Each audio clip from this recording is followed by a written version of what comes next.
Hey guys, welcome. Today we will tell you how to install Dev C++. Search for Dev C++ file repo on Google. Click on the first one link. It will open a page. Click on the download latest version.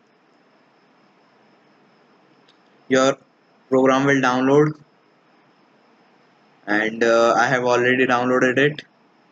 Now double click on it for the installation process. It will take some time. Click on I agree next.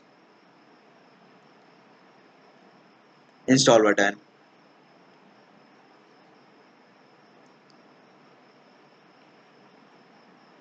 Please wait, it will take some time. Have some patience.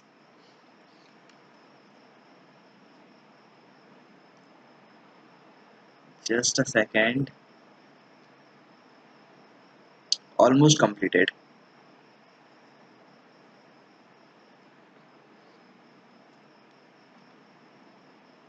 And here it is. Click the finish button.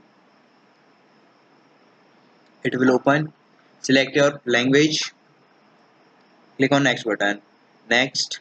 OK.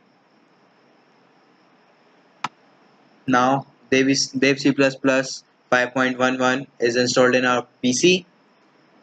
So that's it. Thank you for watching.